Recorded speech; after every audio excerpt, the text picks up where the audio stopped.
What's up? I'm architect Drew Paul Bell, and today I'm at the Marriott Marquis in Atlanta, Georgia. This building was designed by John Portman, and if you've been watching this channel for a very long time, you know that I actually shot a video here several years ago. And in that video, I talked about becoming confident in yourself as a designer. I want to do a quick little recap on what I talked about in that video, expand on some ideas real quick. And one of the things is to become a better designer. You know, in the time that I've worked in the architecture profession, I felt like in my first few years out of college, I actually felt totally in over my head after I graduated and started working in a firm. And I would say I started working in my firm at like the end of June, and then it was until October. I'm pretty sure I felt like I was in over my head every single day until October. And then it was in October when it was like once a week, I felt like I had things under control. And then probably a year later, it was like most days of the week, I kind of knew what I was doing, or I at least knew who to go ask for any questions I had. But that transition from school into the profession was a very hard challenge for me. And I wouldn't say I had a lot of confidence when it came to the profession my first couple years. Well, definitely not my first few months. After a year or two, I started to gain a little bit more confidence, but still there was a lot of growth.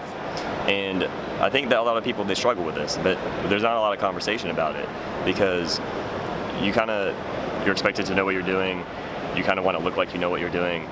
And depending on what type of firm you're at, like for me, I was at a small firm. We were only 5 people, and I didn't have anyone there my age to really talk to, and I didn't have the type of relationship with my boss, my upper, the people there, to really ask them how I was doing, and that's something I regret. I wish I had done more to kind of build that type of relationship with them. But as the years went on, we hired some other interns, people who I knew from high school who were still in college, and they had a closer relationship with me. So then they would ask me, hey, how am I doing? I feel scared.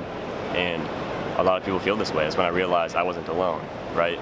You get into these work environments, and a lot of times communication's hard, leadership's hard, and you have the leadership of this company that you're working at, and they're busy trying to get jobs done. They're trying to get work coming in the door. They have a million and one things that they're trying to handle. And sometimes the communication down to the interns is not what it should be. It's not what it could be. And sometimes it's that lack of communication leaves you with maybe a little self-doubt about knowing where you actually stand. If you feel that way, first of all, understand that you're not alone. I think a lot of people feel that way. I know I did. And everybody who came to work at our office felt that way because the principal in my office was kind of a quiet professional type of guy.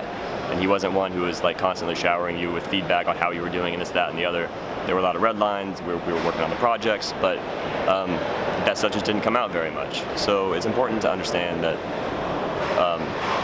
you're probably not the only one feeling that way.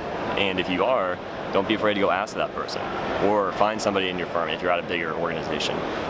Find somebody who you can have a good relationship with, like a mentor, and ask them, hey, how am I doing? How can I step up? How can I get better? And go into that conversation with the right headspace, right? Understand that you're definitely not doing everything perfect. And so some things that you're going to get constructive criticism on. Hopefully it's constructive, and if you pick the right person, though, it will be. And don't let any kind of initial uneasiness about transitioning into the profession mess up your confidence, because it's normal that you're going to be a little bit unconfident doing something new, stepping out into this whole new world, because the profession is basically a whole new world compared to school. It's going to take an adjustment time, and you're going to feel a little uneasy and all that, but it doesn't matter. Keep going. Learn as much as you can every day, and don't let that uneasiness throw you off. It's okay to feel uneasy, but don't let it throw you off. So once you just keep chugging along, you get some good feedback. Eventually, you're going to get the experience that actually gives you the confidence to walk into projects, walk into meetings, like whatever, with confidence and knowing how to kind of like control what you have to get, how to get done the stuff you have to get done in that. Okay, so I hope this video helped. Don't forget to like, subscribe, and share if you enjoyed, and I will talk to you next time.